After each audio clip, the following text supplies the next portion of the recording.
नमस्कार, मैं हूं आपके साथ कविता राणा। साल 2020 दुनिया के लिए काफी अनलकी रहा और इसलिए हर कोई यही चाहता है कि भैया नया साल नई उम्मीदें, नई आशाएं, नई इच्छाएं और नई संभावनाएं लेकर आए।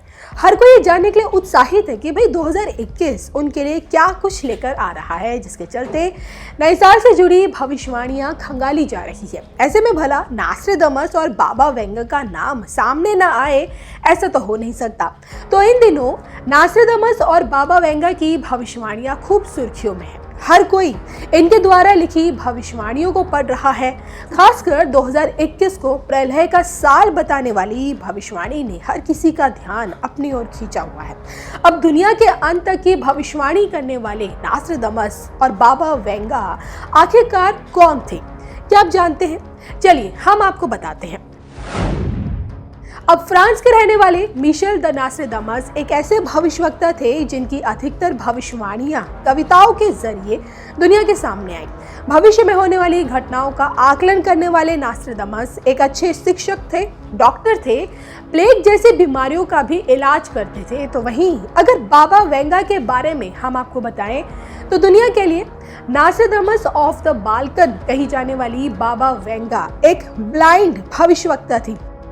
तो बुल्गारिया में जन्मी बाबा वेंगा का नाम माँ बाप ने वांगेलिया पांडेवा गुस्त्रेवा रखा था और आम से दिखने वाली इस बच्चे की जिंदगी एक झटके में तब बदल गई जब महज 12 साल की उम्र में आंखों की रोशनी चली गई। एक तूफान में बाबा वेंगा अपनी आंखों की रोशनी खो बैठी, लेकिन इस हादसे के बाद कुदरत ने उन्हें भविष्य में झांकने की एक ऐसी शक्ति से नवाजा जिसके बल पर उन्होंने साल 5079 तक की भविष्यवाणियां की। कहते हैं कि जन्म के कुछ ही समय बाद बाबा वेंगा की मां नहीं रही। वहीं पिता को संदिग्ध जासूस मानते हुए जेल में बंद कर दिया गया और इसके बाद से बाबा वेंगा के हालात बिल्कुल बदल गए। वे पूरी तरह से अपने आसपास के लोगों की दया और संवेदना पर निर्भर हो गई। वहीं उनके खाने पीने की व्यवस्था करने लगे।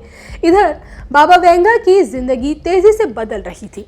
वो बार बार बुरी तरह से बीमार होती थी। डॉक्टर उनके बच ना पाने की बात करते और वे चमत्कारी ढंग से उभर भी जाती और इसी दौरान बाबा वेंगा की भविष्यवाणियां और सटीक होती गई।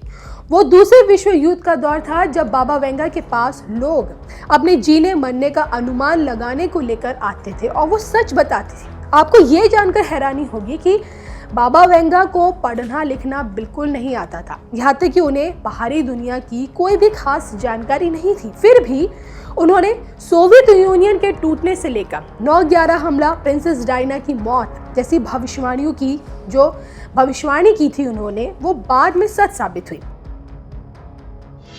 अब बाबा वेंगा कहती और लोग लिखा करते थे उस वक्त, और इसी तरह से बाबा वेंगा की भविष्यवाणियां इकट्ठी हुई और उन पर कई किताबें और बाद में फिल्म बनी। अब देखिए, भले ही आज की तारीख में नास्ट्रेडमस और बाबा वेंगा हमारे बीच नहीं है, लेकिन भविष्यवाणियां हकीकत का रूप जरूर ले रही हैं।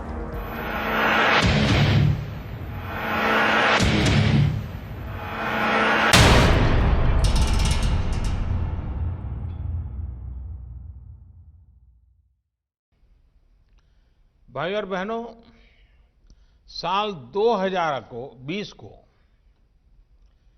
एक नई नेशनल हेल्थ फैसिलिटी के साथ विदाई देना इस साल की चुनौतियों को भी दर्शाता है और नए साल की प्राथमिकताओं को भी स्पष्ट करता है। ये साल पूरी दुनिया के लिए स्वास्थ्य के रूप में अभूतपूर्व चुनौतियों का साल रहा है। इस साल ने दिखाया है कि स्वास्थ्य ही संपदा है। ये कथा हमें हमारे पूर्वजों ने क्यों सिखाई है, ये हमें बार बार क्यों रटाया गया है, ये 2020 ने हमें भली भांति सिखा दिया। स्वास्थ्य पर जब चोट होती है तो जीवन का हर पहलू बुरी तरह से प्रभावित होता है और सिर्फ परिवार नहीं, पूरा सामाजिक दायरा उसकी लपेट में आ जाता है। और इसलिए साल का यह अंतिम दिन भारत के उन लोग लाखों डॉक्टर्स, हेल्थ वॉरियर्स, सफाई कर्मियों, दवा दुकानों में काम करने वाले और दूसरे फ्रंटलाइन कोरोना योद्धाओं को याद करने का है, जो मानवता की रक्षा के लिए लगातार अपने जीवन को दांव पर लगा रहे हैं। कर्तव्य पथ पर जिन साथियों ने अपना जीवन दे दिया है, मैं आज उन सबको आदरपूर्वक नमन करता हूं। आज देश उन साथियों को, उन वैज्ञानिकों को, उन कर्मचारियों को भी बार बार याद कर रहा है, जो कोरोना से लड़ाई के लिए जरूरी मेडिकल इंफ्रास्ट्रक्चर तैयार करने में दिन रात जुटे रहे हैं।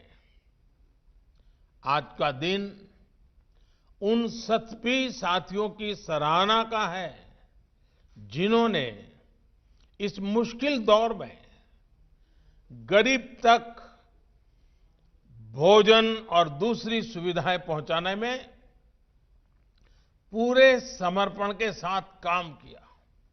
इतना लंबा समय, इतनी बड़ी आपदा, लेकिन ये समाज की सामूहिक संगठित ताकत, समाज का सेवा भाव, समाज की संवेदनशीलता, उसी का नतीजा है कि देशवासियों ने किसी गरीब को भी इस कठिनाई भरे दिनों में रात को भूखा सोने नहीं दिया।